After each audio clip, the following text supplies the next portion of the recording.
Hello, Professor Nils and my theoretical audience for the Writing 3030 final. Today I would like to introduce you to the topic of LED flicker.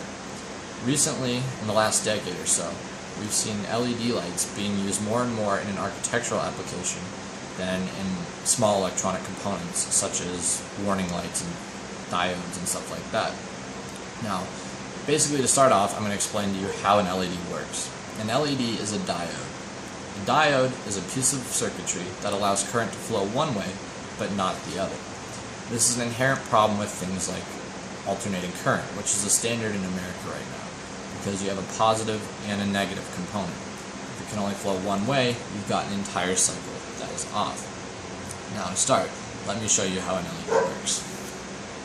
Over here, I hope this shows up okay on the computer. An LED is also a semiconductor. A semiconductor has two parts. A P-type, which is indicated by the red on this little video, is a piece of basically silicon or other crystal that creates a lack of electrons in a circuit. On the other side, you have a piece of crystal or silicon that creates a surplus of electrons. And basically, the electrons flow from the high end of electrons, or the N side, to the P side, which is also called a hole. It's pretty easy here to see why it's called a an N and a hole, because they're literally filling it. Now in an LED semiconductor, when they flow across from the P to the N, a photon of light is emitted, whereas in normal circuitry components, it would generally be heat. Now, the problem with that, as I mentioned earlier, is the fact that the diode only allows current to go one way.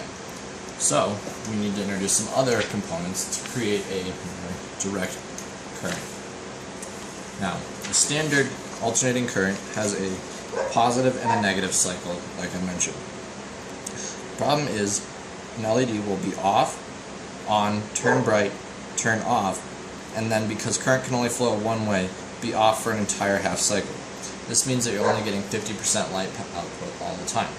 So, we use a series of diodes that are not light emitting to produce a current that looks like this. In this instance, all the negative current from here has been turned into a positive one. Now is where flicker comes into play in a standard LED application. All LED drivers, which is what produces the light, or supplies power to the light, have a rectifier in them.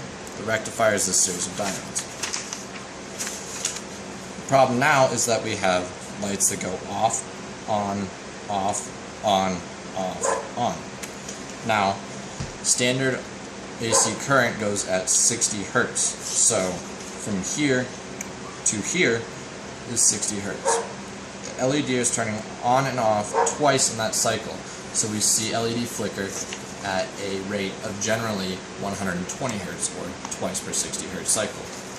Now another problem that's introduced is when we have dimming of LEDs. Dimming of LEDs can be done in several ways. In an ideal application, an LED should be supplied with direct current so that you don't have the problems associated with the alternating current rectifier. Now, pulse wave modulation is the standard of dimming right now. Pulse wave modulation basically takes the rectified voltage and turns it off for more times than it's on. So you're basically getting less light output per cycle. This is a problem though because it creates a slower frequency of light that's being output. Now, inherent problems with this are for instance, people with photosensitive epilepsy are more sensitive to frequencies of around 3 to 70 Hertz. In the 3 to 70 Hertz range, you can actually have people getting seizures and such. 120 Hertz flicker is not a problem, although it can cause headaches and annoyances and such while you're working throughout the day. But when you use pulse wave modulation, instead of being on, off, on, off, on, off, on, off, on, off, it's on, off. On, off, so it creates more of a stroboscopic effect. Another problem with the stroboscopic effect is if it's strobing at the exact same rate as rotating machinery, for example, gears in factory can appear to be standing still, even though they could be moving very rapidly. So what can we do to solve the problem? Well, let me grab the right piece of equipment here. If we use a rectifier series of diodes and then have a smoothing capacitor after them, we get a current that's more like this. Each peak is now allowed to release a voltage, but at a much slower rate. So you get it on, and then it slowly dims, and then it's back to its peak, and it slowly dims, and it's back to its peak, and it slowly dims. Now this takes care of standard people with headaches and such like that when they're under lights, for the most part, because you're going from very bright to bright, from very bright to bright, as opposed to off to bright to off to very bright to off to very bright to off to very bright.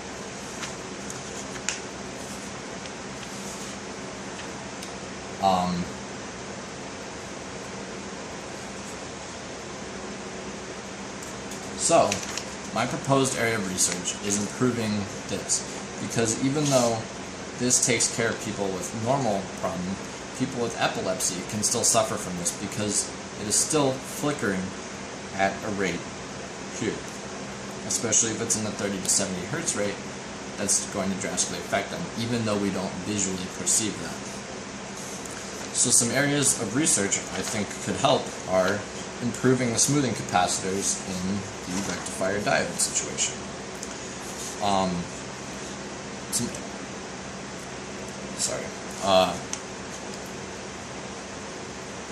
you stop it right there? I'll just splice together.